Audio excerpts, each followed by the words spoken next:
Latin American truckers are calling for a boycott of the state of Florida. A call has gone out on social media for truck drivers to stop delivering or working with the state. Republican Governor Ron DeSantis has signed legislation cracking down on undocumented immigrants. The new rules implement tougher penalties. Other rules have cut services for people in the country illegally. DeSantis implemented the rules after the Title 42 policy ended at the U.S.-Mexico border. The new law will go into effect on July 1st. Posts calling for a boycott of the state went viral as soon as DeSantis signed the law. Immigration advocates say the new laws target the already vulnerable population in the state. So, truckers in Florida, as you saw from that report, have actually staged a statewide day of protest against this racist bill, SB 1718. Now, the measure would require employers with more than 25 employees to use an e-verify system to verify the worker's legal status and impose penalties for violations, bars undocumented people from practicing law, and forbids local governments from issuing community IDs to undocumented people. The law also forbids transporting undocumented migrants into the state of Florida. So now, people who violate that law face a fine up to $10,000 and 15 years in prison.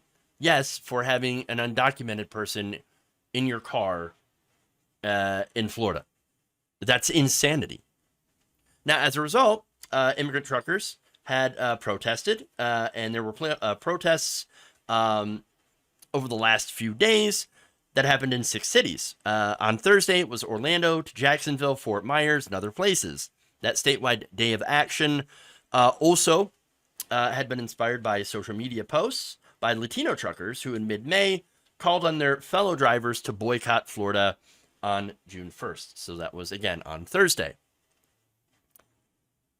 I regret not putting, not covering this earlier. This is awesome. This is like hella based, and I love it. And I love that not only, again, immigrant truckers, because it's immigrant truckers refusing to deliver goods in and out of Florida because of this, disastrous law. And I also love the fact that they're using labor in order to do it, showing how important both labor as well as immigrant labor is to not only Florida, but to the country overall. That's awesome. Now, this was according to Philippe Souza, executive director of the Hope Community Center, which serves 16,000 immigrant families per year. This was an organic movement started by workers. So, look, a lot of this happened on Latino Twitter, Latino TikTok, where there were truckers were posting videos saying, we're not going to deliver in and out of Florida because of this incredibly stupid racist law that Ron DeSantis is going to sign. And of course, he did end up signing it. He also says, the law was instated not because it was good for Florida or because it was good for immigrants. Souza himself, a Brazilian immigrant, told Orlando Weekly, it was only good for a few people's political career. Well, I mean, without having to say names, he basically called out Ron DeSantis because, hey, he's running for president. Good old Puddin' Ron or Meatball Ron, whichever one you prefer. Part of his campaign has been him demonstrating in Florida since he took power how cruel he could be to LGBTQI plus people and now immigrants. But it's not just DeSantis. I mean, yeah, he can't act alone. He's also got the Florida Republican Party that are putting these horrible bills onto his desk, and he's gleefully signing them. So it's pretty horrifying.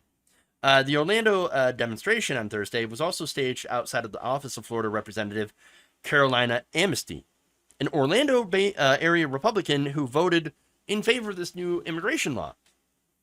Now, Amnesty is a immigrant with Venezuelan heritage. Okay, so I know I have to. In Venezuela. She campaigned on targeting, big surprise, socialism, and illegal immigration. Bit ironic.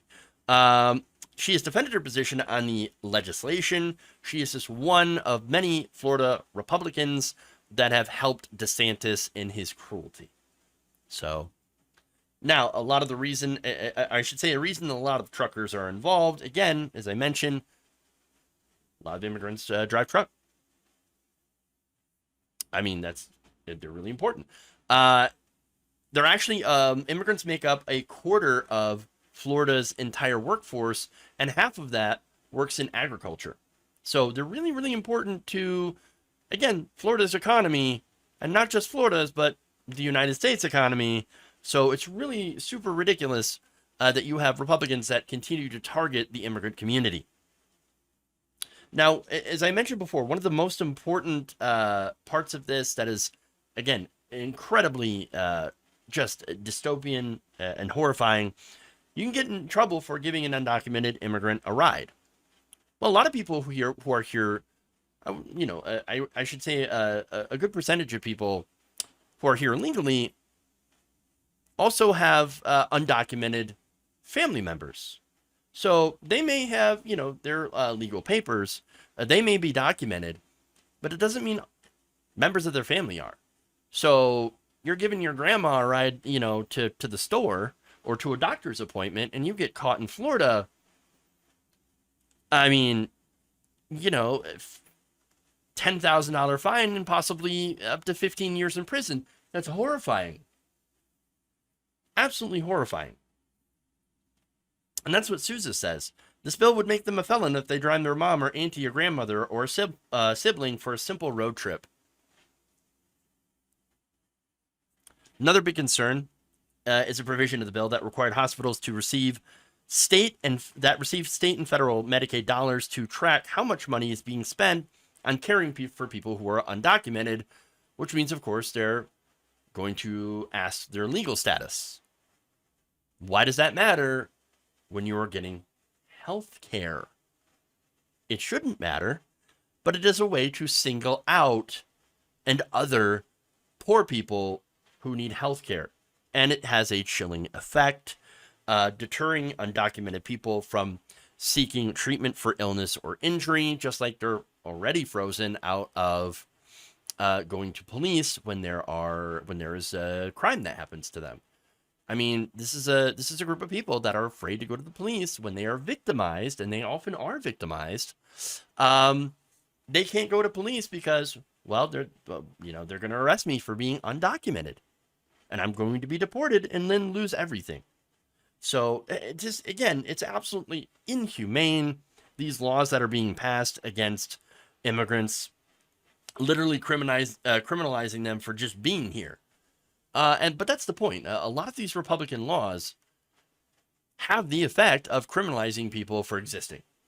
Criminalizing, again, undocumented immigrants for literally existing, criminalizing trans people for existing, criminalizing gay people for existing.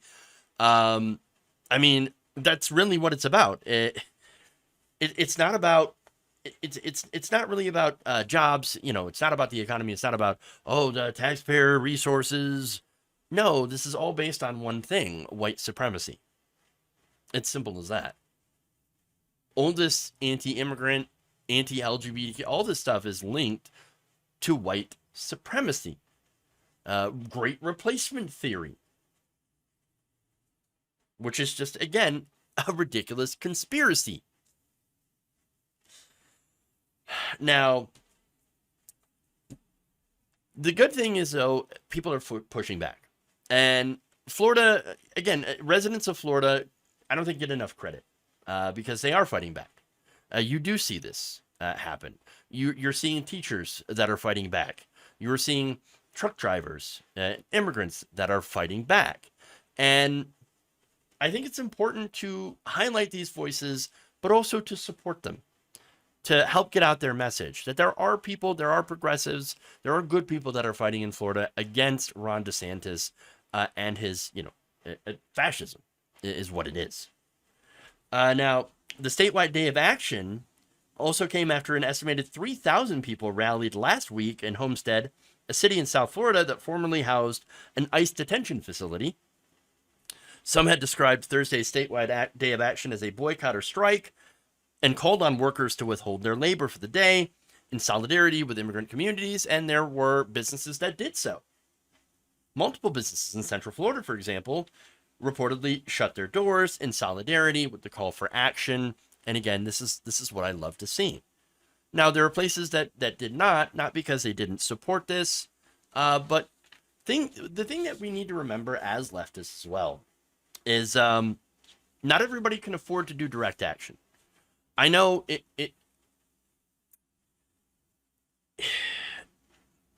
direct action is difficult, and it needs to be done. And at the same time, what people need is help to support that direct action, doing these strikes. That's why mutual aid is so incredibly important for people who are out there on the front lines fighting the good fight. Direct actions like this, direct actions like strikes, are not easy to organize. And, they cost people a lot of, basically an inability to pay the bills and their rent and things like that. And so it is very difficult to do so, but it's so, so very important. And that's why, again, mutual aid for these groups and communities and people that are fighting back is so incredibly important. And look, part of that problem with organization, too, comes from the actions of right-wing politicians. Both Democrats and Republicans, by the way. Look, the Supreme Court just had an 8-1 ruling in favor of a company that sued the union because the union went on strike. And, this was a cement company. These were cement workers. They left, they went to go on strike because negotiations fell through. They left their trucks running so that the cement did not harden. The company says, well, the cement hardened anyway. You ruined our equipment and you did it on purpose. And so we're going to sue you. It went up to the Supreme Court, despite the NLRB ruling that it was not a malicious destruction of property. You had 8 justices, 8, including the liberal justices, that sided with the giant corporation in a way to crush unions, to destroy labor. The only one that dissented was Ketanji Brown Jackson. So Sotomayor, Kagan sold out to the corporations, sided with them, and this is what's going on. This is why it is so difficult in this country for people to be able to unionize, to be able to get together with their labor, withhold their labor, because of these laws. That's why mutual aid is so incredibly important to support these workers who are, being attacked, who are having their ability to withhold labor taken away from them. Workers in Florida in the public sector have already had their ability to strike taken away.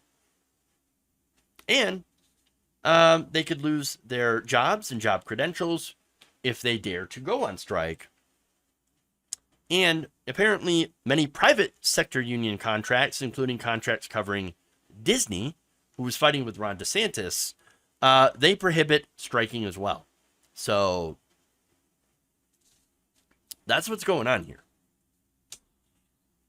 Labor is so incredibly important. I love seeing direct action like this happen.